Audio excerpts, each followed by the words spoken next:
Hello and welcome to the Moonshine Jesus Show. We are thankful that you are either watching live or listening back on the podcast. Thank you for being here with us on the show. We remind you that the Moonshine Jesus Show is brought to you by progressivechristianity.org. You can get all your progressive Christian resource needs there. We encourage you to do so. And also we encourage you to check us out on Facebook. Follow us there, as well as make sure you're following us on whatever your favorite resource for scheduling and subscribing to podcasts are. More importantly, let's welcome Caleb. Glad to see you, buddy. How are you doing today? I'm doing fantastic, Mark. Yeah. I can't wait Excellent. to dive in deep to talk about Silo. Deep. Let's See what I did there. Talking about Silo. Very good. As Caleb points out, I'm good. How are you? I'm doing pretty well, man. As Caleb points out, we are going to be talking about Apple TV's newest entry into the apocalyptic genre. And I think they did a pretty interesting job compared to we're getting a lot of apocalyptic genre stuff. Silo is an interesting take. I think we're going to have a fun conversation about it. But let's first make sure that we know what themed beverages we're having. What direction did you go on for your beverage for Silo? So there's a scene where the mayor goes and gives the head of IT a bottle of brandy. You got brandy theme too. Okay. So, but I've got the brandy cocktail. That's the name of this. So it's just brandy. It's orange curacao and bitters. The brandy cocktail. That's what I'm drinking. So you're drinking a brandy themed thing too. Not brandy. I would. Okay. My second favorite. I think it's not a surprise to anyone who listens to the show that my favorite alcoholic beverage is bourbon. My second. I know. What a surprise. My second favorite outside of kind of the whiskey genre is actually red wine. And red wine is one of the things that is banned, that is contraband, and is held in high regard. And there was a scene, a very important, pivotal scene, where one of the characters was getting a very old bottle of red wine together to have an intimate time together with a new connection that was made. So I just have a very large glass of one of my favorite Cabernet Sauvignons. So cheers to you, sir. Cheers to you, Mark. I'm looking forward to the show. And we'll catch all of you on the other side in our Geek Out segment. Moonshine Jesus. Moonshine Jesus. Moonshine Jesus. Moonshine Jesus, won't you shine a light?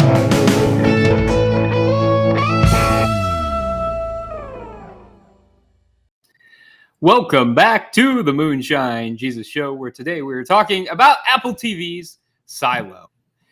In a toxic dystopian future where community exists in a giant silo, hundreds of stories deep beneath the ground, 10,000 people live in a society full of regulations they believe are to protect them. Is the outside air really toxic? How did they get there? Okay, Mark, I got to admit, when I heard the premise to this, I was like, right? Really? Kind of cheesy, right? Kind of over the top, kind of. How much more melodramatic can they make the right? In a world where people live in a silo under the ground, is the reality really what they think? Did you ever see Snowpiercer about the train? Yeah, on a train. This is the train stood upright. That's all this is. That's right. Like you got the people at the back, you got the people on the top and the bottom. Like this is Piercer just in a world where people can't go outside and are stuck on a bullet train. And social stratus are defined by how close to the top or front you are. Yeah, that's honestly, on paper, this looks like oh well, we had to do something. We had to do something. Had to talk about dystopian. I gotta tell you, man, I'm kind of into this show. Okay. Yeah. So upon first look, it looks really cheesy. But I was in right from the beginning. It really grabbed a hold of you. It's pretty good. So what do you think of it, Mark? I think this show? I really like it. It's smart in so many ways. I think the writing is a big part of why they're covering a lot of topics, and we're going to touch on some of those in our Theo Politico segment. A lot of really kind of difficult topics, but they're handling them really well, and the pivoting back and forth between them.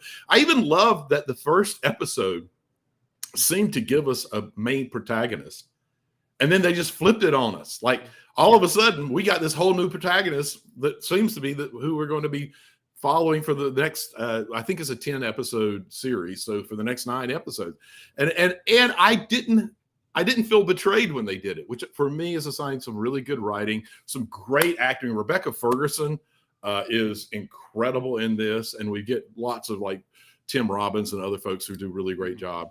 I love what they're doing here. I love the story arches. I love that it's a little more episodic than a lot of stuff that we've seen. Yeah, there is this one larger storyline that's going across the 10, but they kind of almost have standalone episodes, which we don't see a lot right now, particularly in this apocalyptic kind of genre. And I've really enjoyed it. Music's been fantastic. The scenery is incredible. Like they do a great job figuring out this post-apocalyptic world that still has some nods to a high-tech past, but not really enough. I don't know. I mean, where did you end up? What are you thinking about it? Yeah, I'm really enjoying it too. I think it's a lot more interesting than I would have thought because, you would think, okay, they're in a silo, they're in a confined space. How much story development can they really do? Right. I agree that I love the first episode, and in a lot of ways, it was kind of like The Last of Us, that we kind of followed the character for a while and then get a new character. And in the same way, I didn't feel betrayed on this one, as in the same way that I didn't feel betrayed when I was watching The Last of Us. That's a great point. And I think you're right. It's good writing on both parts. So we're in the silo, and we don't know much about it. And one thing we should warn you about is that if you haven't seen Silo, we will have some spoilers here. And so if you are dying to be surprised, we can't give away too much because there are only 4 episodes. So there's not much to give away. There's a message right now from Disgruntled Moderate who said they finally caught a live show, and it's a show they haven't watched yet. So Disgruntled Moderate and all of those out there who haven't, we will spoil this for you. You might not care, but there are spoilers. Okay, so one of the things that we don't know is who built the silo and why. So I've got to hear your theory on this, Mark, when we're early in. Yeah. Who do you think built the silo?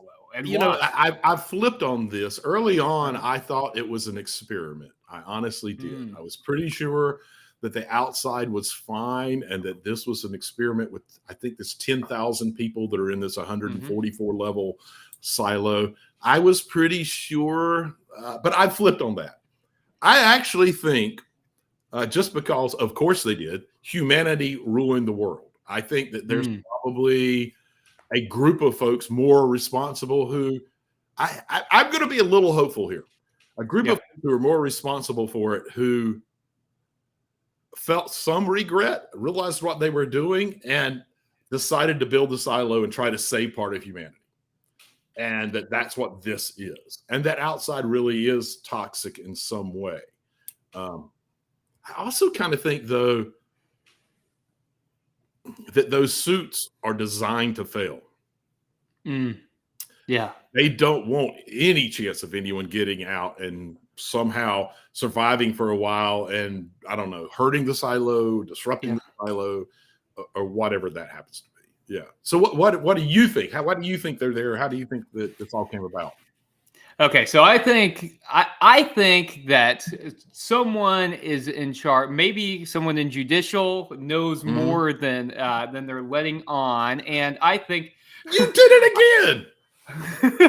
I'm going to go ahead and answer your question. That was one of my questions: is whether or not someone on the inside knows. Yeah, okay, I think go ahead. I want to hear the answer. I think they do. Who do you think it is? I think the outside world's fine. I think that they want to keep everyone in there for control. Okay. And I think the suits are not only designed to fail. I think they're pumping toxic gas through That was my thought at first as well. Because they get out there and it's beautiful. The sheriff goes out and it's beautiful. It's not obscured like it looks like it is. And I think they are clearly running it through some kind of filter. And I think it's for control and manipulation. At first, I thought it was some kind of gas that actually knocked them out. And then they replaced the bodies and took them somewhere else. I kind of am starting to think differently of that. So but I'm curious, this was part of my question. Who on the inside do you think knows what's really going on? So at first I thought it was going to be the mayor, and then I discovered pretty quickly that I was wrong about that. Right. So I think it's got to be someone in judicial, I think it's the judge. Okay, who else? So you think it's a judge? Is that one of the people? I think it's a security force chief played by Common, and I think that it's the head of IT. He's a little bit too shady and seems to know a little bit too much, and he seemed to be a little more disturbed when rules are being broken than other people. And I think that there's a reason for that he understands the risk of breaking them more than most people. I don't know. That's my guess on it. Yeah. So he also seemed pretty opposed to Juliet, the main character we're following, becoming the sheriff. And yet he did still install her, put her in the position. Do you think he's going to continually undermine her, or do you think he wants someone who doesn't know a lot about law enforcement there to monitor some kind of shady activity that he's doing? Oh, I think there's no doubt. I'm going to go ahead and spoil one of my questions, which is this is risky. This is risky because I only have one question left. I'm going to try and take it. All right. We'll see if it happens. Okay. It's going to be for a really lousy, make me look stupid segment because I won't have any questions. I'm like, I don't know what to ask you. All right. So I think that the head of IT, Tim Robbins' character, Bernard Holland, I think that I think he killed the mayor. I think he's the person that did it.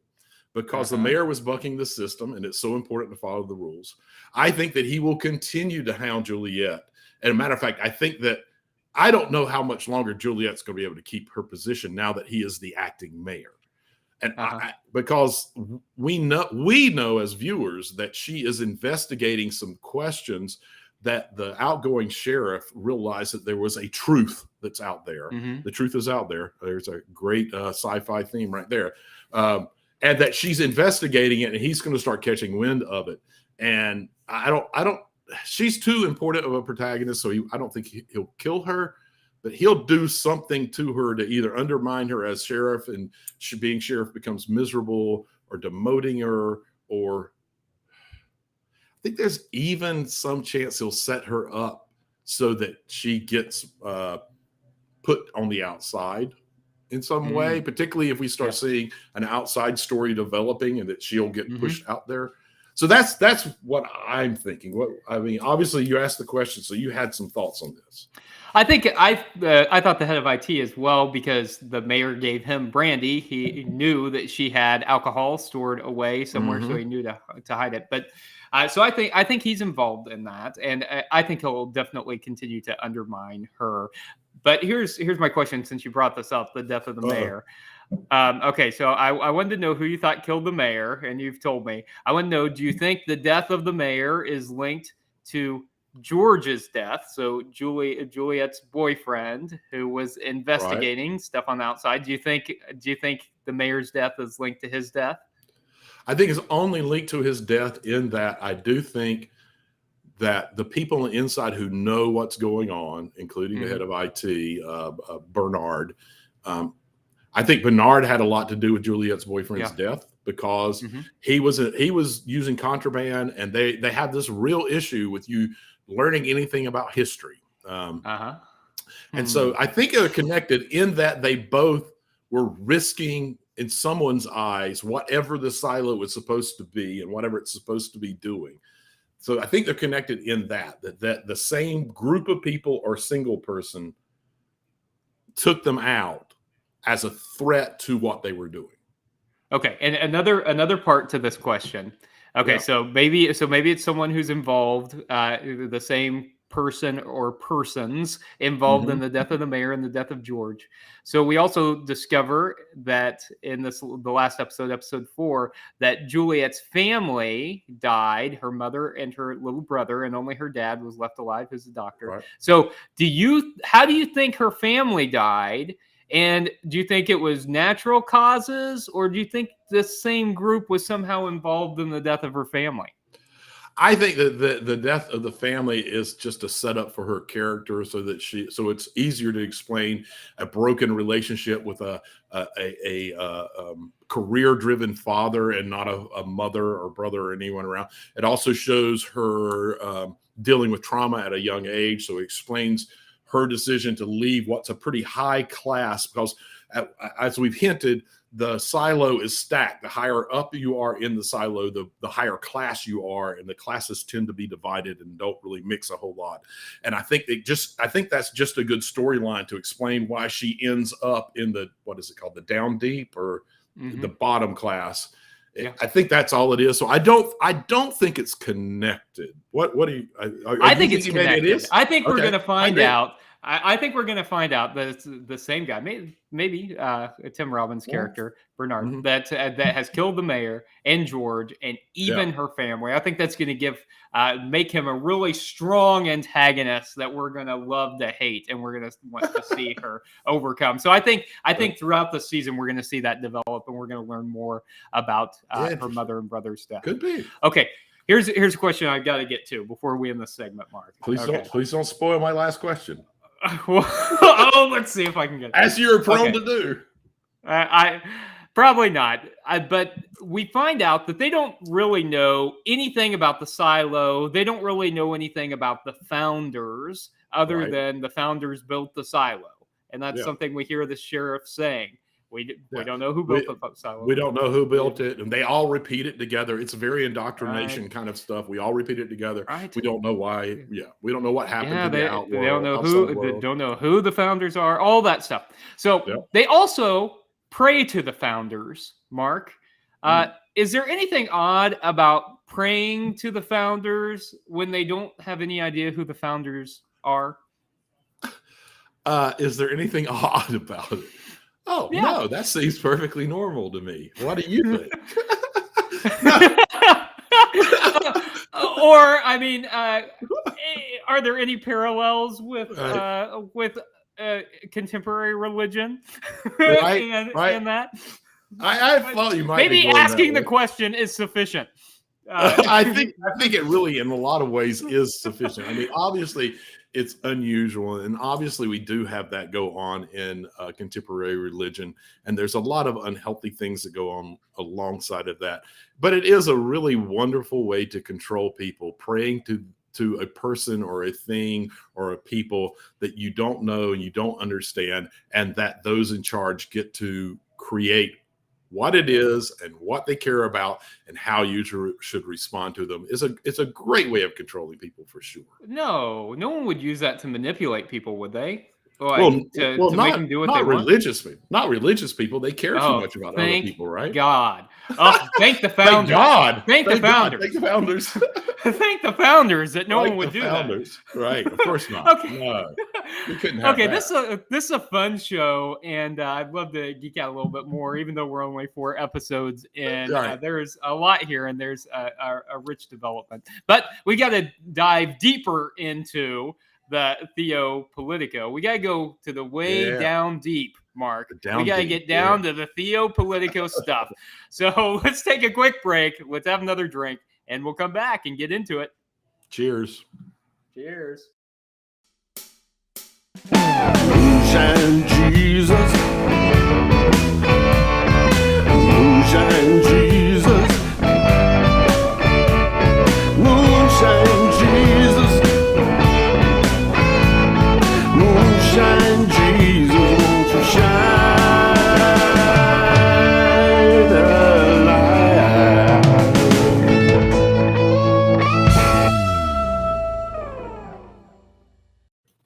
Hello and welcome back to the Moonshine Jesus Show.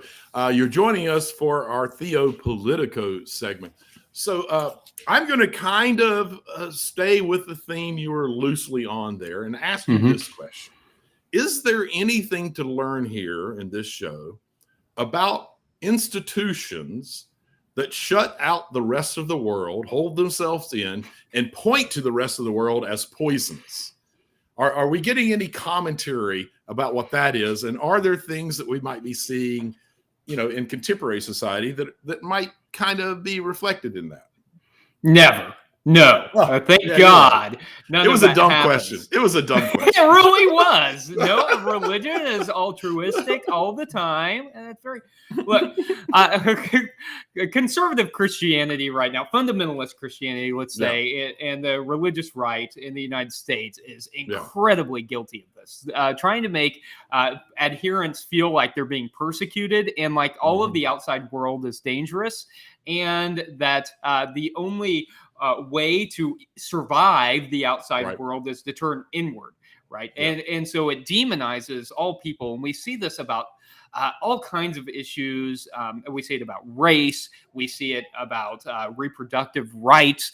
We see it about LGBT folks, and we see this segment of Christianity in particular in the United States othering entire groups of people and really discouraging people from even learning about those other groups. I mean, that's why we continue to see books banned at an incredible rate, a really alarming rate. And, I think it's also why we continue to see civil justice kind of trampled upon.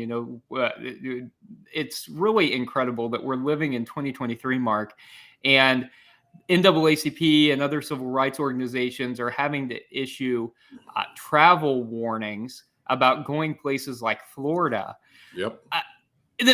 A state in our country that it is not safe for people of color to go into, LGBT folks to go into, anyone who is not cisgender, straight, and white to travel in there, for there to be a travel advisory in our own country from civil rights organizations. It's absolutely insane.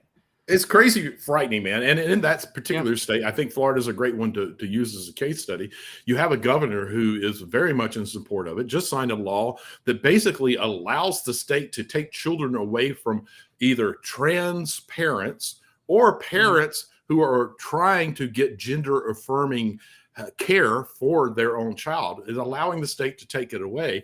And it was also just announced today that one of Trump's largest mega donors has pulled their support for Trump and has started throwing their money at DeSantis.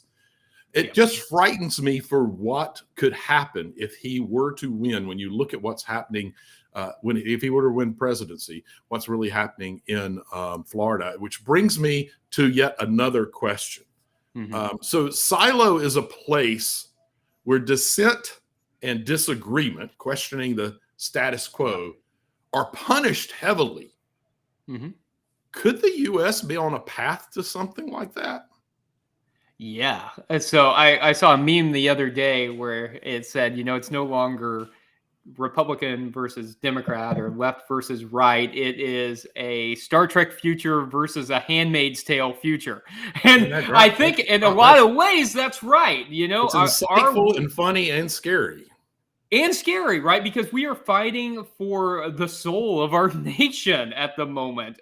Who are we going to be? Are we a people who ultimately want to continue to make progress and continuing to grow in our acceptance of others and work for a place where there are more rights guaranteed? Or are we going to live in a place where we want only rights for people who are already in power? And I think it's pretty clear that there is a portion of our country that really only wants straight white men to be in charge of anything. And anytime we see any glimpse of equality, they want to shut that down as quickly as possible. And it is scary, man, because I think in this next election, we're really going to see which direction we're going to move. I mean, I know that every election is important, but I think this next presidential election is going to be maybe the most important of our lifetime. It's interesting because I've said that about the last 2 elections that we've had. I know, right? Every election, it feels like things are going to fall apart. Seem to get leveled up each time, and I disagree with you. I think it's very frightening where we could end up being.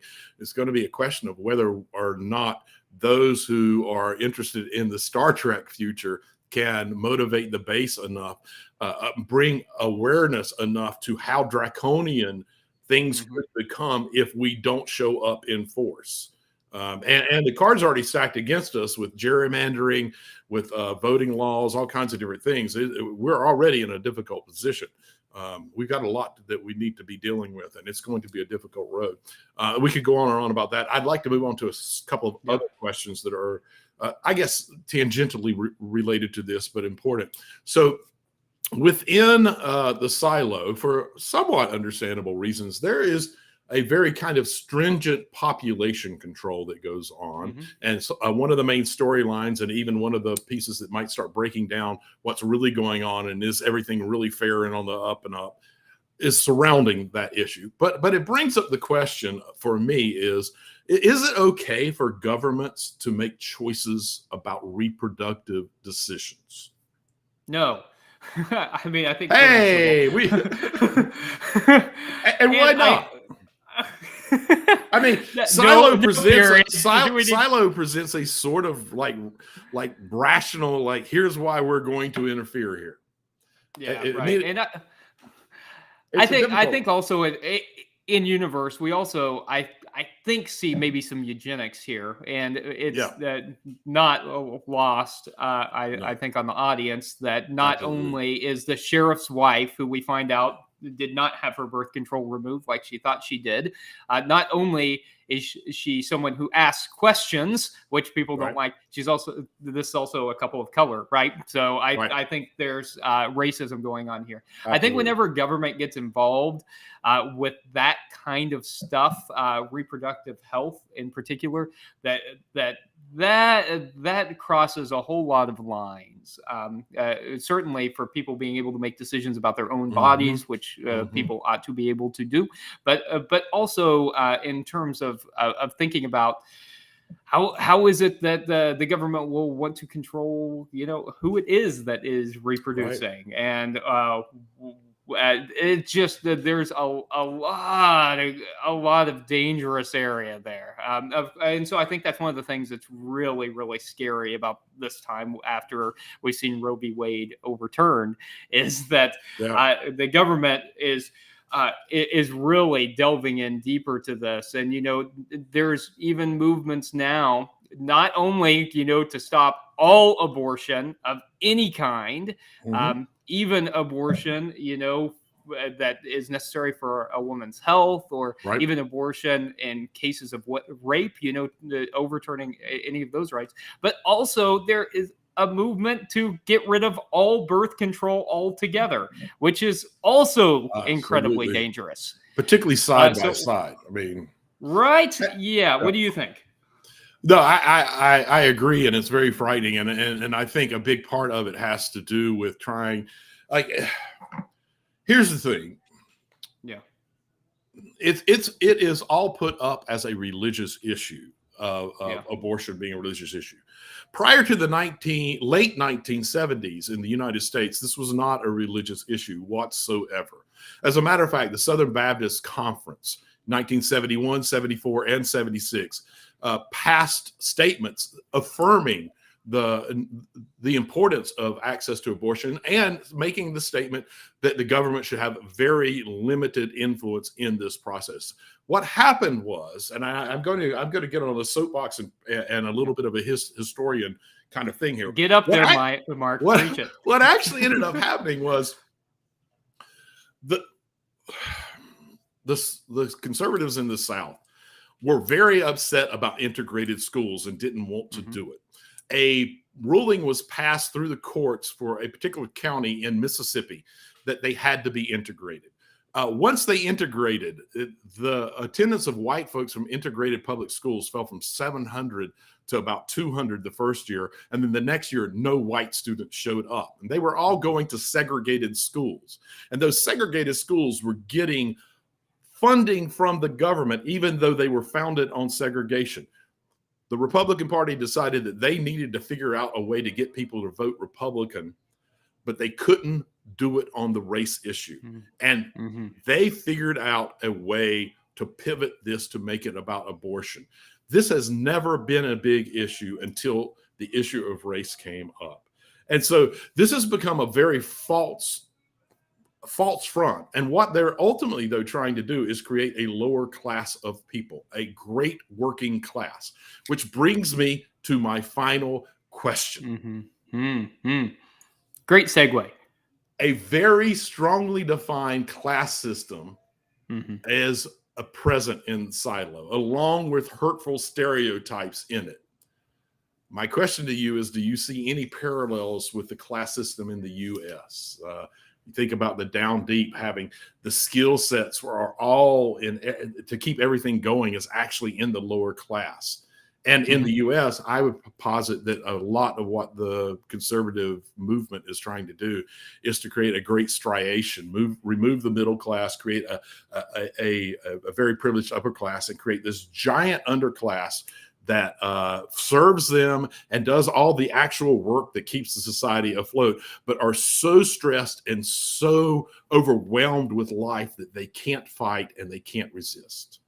Yeah, and they are doing that in an effective way, right? I mean, by making voting harder for people who are actively working, for instance. So in California, of course, we were able to vote for a very long extended period of time, and you can mail in ballots, and you can go to the voting center, and it's open at all kinds of hours. Most states are not like that, and many states are actively trying to restrict or take away mail-in ballots, for instance. And so, they're definitely trying to exploit the working class. And I would say, that certainly this is happening in the United States. I think it's also important for Christians to recognize that this is one of the main things that Jesus spent his ministry confronting, right? Absolutely. The purity system of his day divided people into classes in the same way. And if you were seen as ritually impure, then you were on the outskirts of society and you were not able to integrate with everyone else. And so much of Jesus's ministry was spent confronting that purity system to make people equal. And I think, like, as modern Christians, that all of this that we've spent this segment talking about, that as modern Christians, it's our job to confront that system just as Jesus confronted the purity system in his day. Absolutely. And that's a perfect statement to end this segment on. We could go on and on. This is kind of what I was trying to hint at earlier when you were talking about, very much so, that it's easy to take this show at face value and go, oh, it's such a trope and it's so ridiculous. But they cover some very important topics and they handle them very well. And they kind of move back and forth between them in a really sophisticated way. So I encourage people to watch it. We don't have much more time to be talking about the Theopolitico, but we do need to move on because I don't want to give you any more chance to spoil the one question that I have left for the Make Me Look Stupid segment. So let's have another sip of our drink and come back on the other side for the Make Me Look Stupid segment. Woo.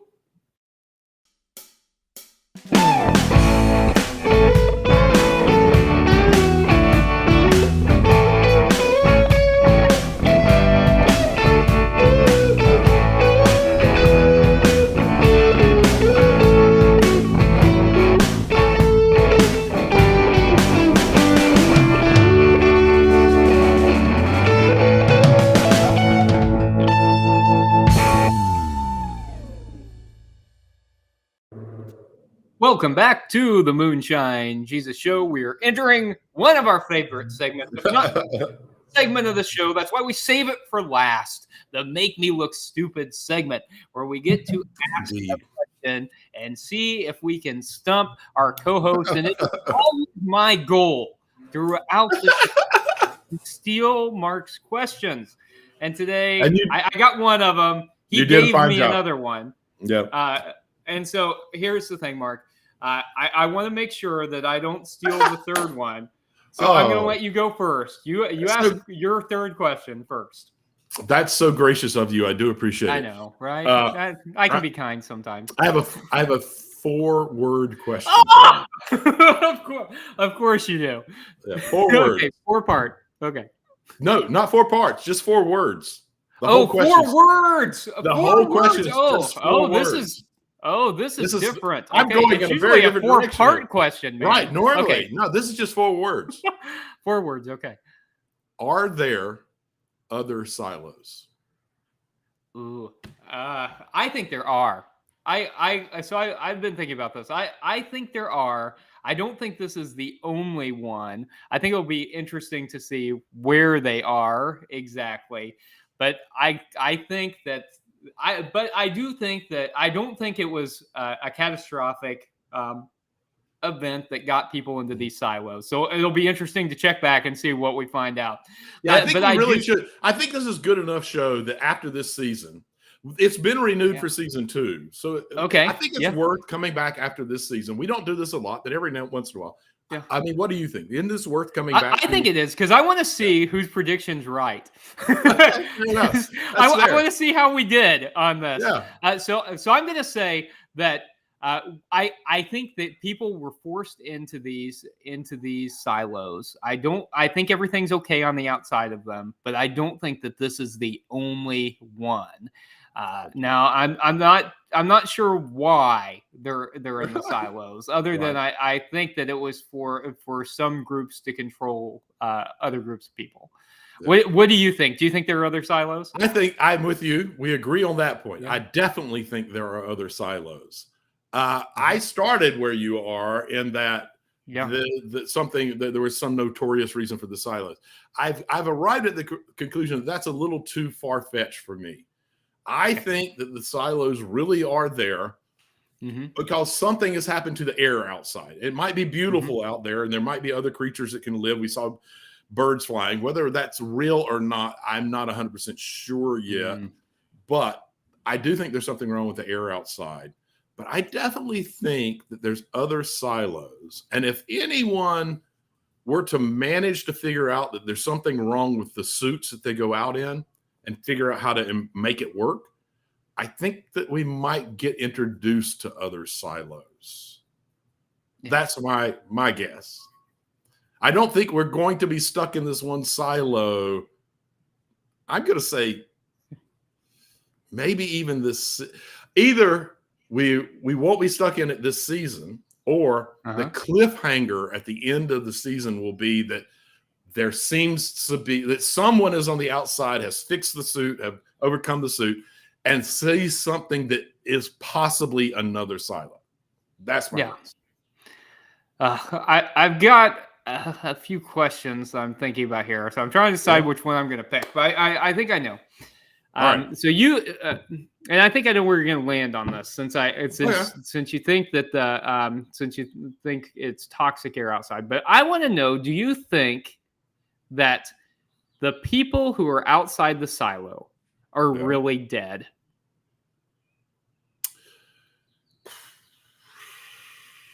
That's a good question. Yes, I think that they're really dead because the suits were designed to kill them, and that if they take their helmets off, they're going to die because of the toxicity in the air. I think that the key is those suits. There was just something about when the sheriff died that made me feel like he all of a sudden recognized something was wrong with his suit, and he took his helmet off, or tried to take his helmet off, and that he still died because the air is toxic. That's kind of my pivot point. That's when I started changing my mind about everything. So yeah, I think they're really dead. I didn't at first. I thought that they were being replaced and that kind of thing. Yeah, I definitely do. I mean, what do you? Obviously, you're leaning in a different direction. I think that most of them are really dead because of the toxic air in the suits. I think they're putting in poison. I think the sheriff is not really dead. Okay. I think he's still alive. I think he pulled his helmet off in time that he could breathe the clean air, and I think the screen is showing him as dead.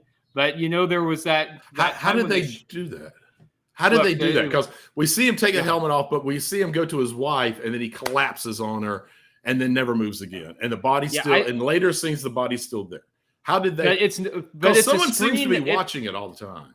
It's a screen, not a window, and I think they're using computers to manipulate the image. And so whenever they shut down the power to do the repair on the stuff down, so the screen goes green.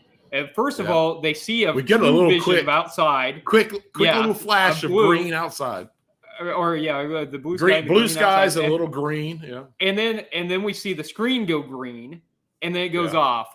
I think that they're looking at a fake image, and that the sheriff has made it, and I think he's going to he's going to reappear sometime this season. I agree with you on this fake image. I think it's a fake image, but because I do think it's green and blue outside, but I think the air is still toxic. And that they are trying to discourage people from even thinking about going outside by making it look horrific, like having the image match the actual air quality. Okay, we've got to come back to it now because we got to know what happened. Yeah. I will tell you this: it drops every Friday, and my wife and I will both be watching every Friday to follow along. It is that good. It is really a unique entry into this kind of apocalyptic genre. Even though there's so many normal tropes in it, they're doing new stuff, I feel like. And I feel like this is an important disclaimer that in case we haven't said enough, it's better than it sounds like it's going to be. Yes, it definitely is. Give it a shot. Right. Yeah. Okay, hey, we've talked about Silo, and it's been a lot of fun, but we got to look towards next week. Do you have a suggestion for next week? I do have a suggestion. We're in that kind of weird time where there's not a lot of great new things coming out, but there is a movie that came out last year that only did okay in the box office, partly because we were coming out of COVID, partly because it wasn't advertised well, but there's some good actors in it, and it's got like a 70-something on Rotten Tomatoes, so I think it might be worth doing.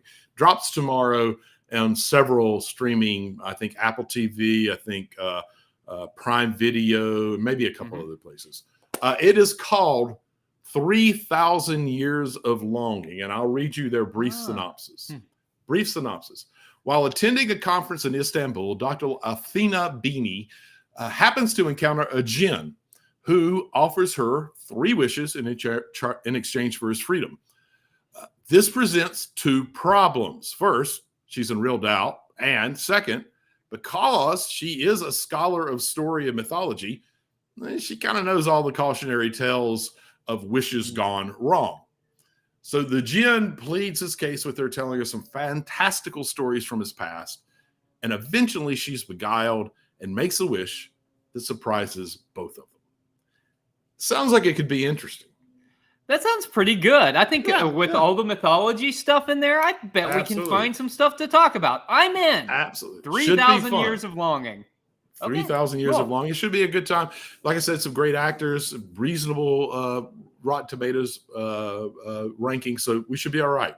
But before we go, we need to let people know about, we've been talking a little bit already about us being at the Wild Goose Festival. Excited about that. We're still waiting to hear about what our timing will be, where we'll be, and once we know, we'll let you know. But we will tell you, for you, our beloved listeners, we have secured a discount so that you can come and join us and be with us as we are giving a live performance. And we'll have plenty of giveaways. It'll be worth your time, I promise you. So please consider coming. So our discount, we can get you $50 off of the admittance price. Oh, that's pretty good. Which is not bad at all. All you got to do is enter the discount code of course, Moonshine. What a perfect discount code. So keep that in mind. Please go grab you some tickets. Come and see us. Join us for our good time. And we'll make sure that you get a couple of nice giveaways if you show up through our discount code. Just let us know that you've done that. It should be a great time. I'm looking forward to it. Aren't you? I am looking forward to it. This will only be our 3rd time in person where you and I are in the same place doing the show.